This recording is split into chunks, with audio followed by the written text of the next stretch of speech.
করে বাবা হাসান, বাবা এদিকে তো।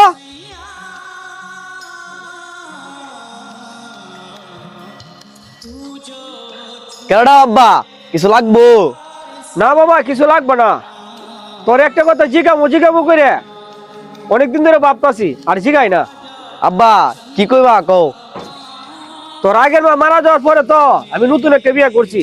তুই সত্যি করে কত বাবা, তোর আগের মা ভালো না তোর নতুন মা ভালো? না আব্বা, আমার আগের আম্মা মিথ্যাবাদী ছিল। নতুন মাসান আব্বা অনেক ভালো, সত্য কথা বলে। তাই নাকি রে বাপ? আমি তোর লাগে চিন্তা আছি, তোর নতুন মা তোর সাথে কেমন ব্যবহার করে, কেমন আচরণ করে। কই গো শুনছো তুমি? তুমি তো বলছো আমার পোলা খারাপ। আমার পোলা তোমার নামে আরো আমার কাছে তোমার সুনাম কইতাছে। আচ্ছা বাবা তুই সত্যি করে কত, তোর নতুন মা তোর সাথে কি মন ব্যবহার করছে? তোর নতুন মারা তুই এত ভালো ভাবস, আর তোর আগের মারা তুই মিথ্যা ভাবস। একটু বুঝায় কত বাবা। আব্বা আমি যখন শতানি করতাম, ঘর ময়লা করে ফেলাইতাম, ঘর জিনিস হতো ভাঙে ফেলাইতাম, আমার আম্মা আমার কইতো দ্বিতীয়বার যদি এডি করি। আমার আম্মা আমার বাদ দিত না, রাত্রিবেলা ঘর জায়গা দিত না। আব্বা যখন খাওয়ানোর সময় হইতো রাত্রিবেলা যখন আমি ঘর যাইতাম না, আব্বা পুরা গেলাম আমার বিরসা ঘর আনতো। আব্বা আমি যখন ভাত খেতাম না করি, আমার আম্মা আমার জুড়ে ভাত খাওয়া হইতো। আব্বা এর লাগে আমার আম্মার আমি মিথ্যাবাদী কইছি।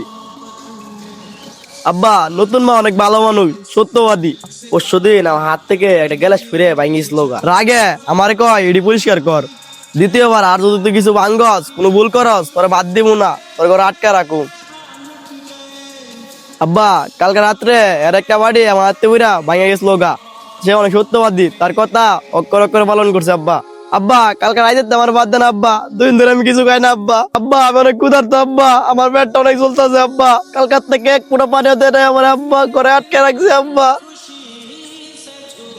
আমি এতদিন বন্ধুর মতো ছিলাম বাপ, সৎ কি আপন মা তোফারটা বুঝতে পারলাম না বাপ। তুই আমার ক্ষমা করে দে বাপ, তুই আমার ক্ষমা করে দে।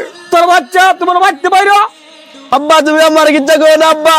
যার মা নাই সে বুঝে মা না থাকার যন্ত্রণা। আপন মায়ের জায়গা সৎ মা কখনো পূর্ণ করতে পারে না।